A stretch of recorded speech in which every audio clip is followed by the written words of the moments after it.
Hi, everyone. Welcome back to God's Whispers, a place where we take the time to pause and reflect on the word of the Lord.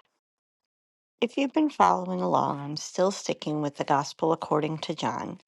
Now we're in chapter 11, verses 45 through 56. And what's happening now is not about their reactions, but it's a decision that was made. Just to remind you, Jesus had raised Lazarus from the dead. People are talking. Some people are believing. Others go and report what happened. And then the shift starts to happen because leaders are gathering and they're not asking questions anymore, but they are together to decide what should happen next. Let's listen. Many of the Jews who had come to Mary and had seen what Jesus had done began to believe in him. Some of them went to the Pharisees and told them what Jesus had done. So the chief priests and the Pharisees convened the Sanhedrin and said, "What are we going to do? This man is performing many signs.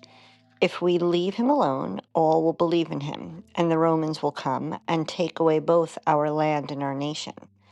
But one of them, Caiaphas, who was the high priest that year, said to them, "You know nothing, nor do you consider that it is better for you that one man should die instead of the people, so that the whole nation may not perish."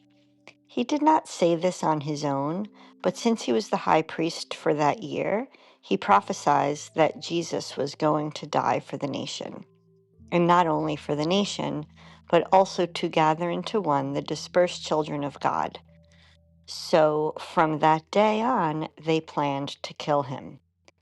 So Jesus no longer walked about in public among the Jews, but he left for the region near the desert, to a town called Ephraim, and there he remained with his disciples. Now the Passover of the Jews was near, and many went up from the country to Jerusalem before Passover to purify themselves.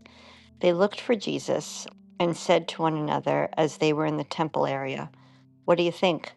That he will not come to the feast?"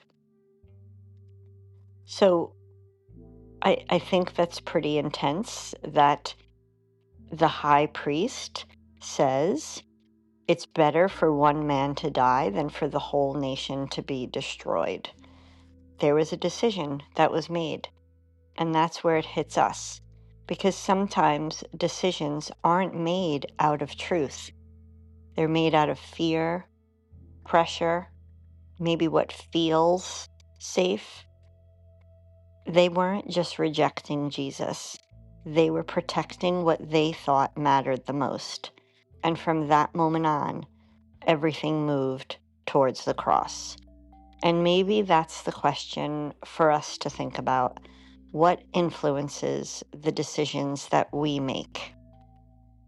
So to dive deeper, journal prompts would be, have I ever made a decision based more on fear than truth? And what influences my choices when I feel pressure or uncertainty? And then finally, where might I be holding on to control instead of trusting God? Let me know in the comments what your thoughts are. Share it with a friend and have a Bible discussion. Don't forget to subscribe so you can continue to hear God's Whispers.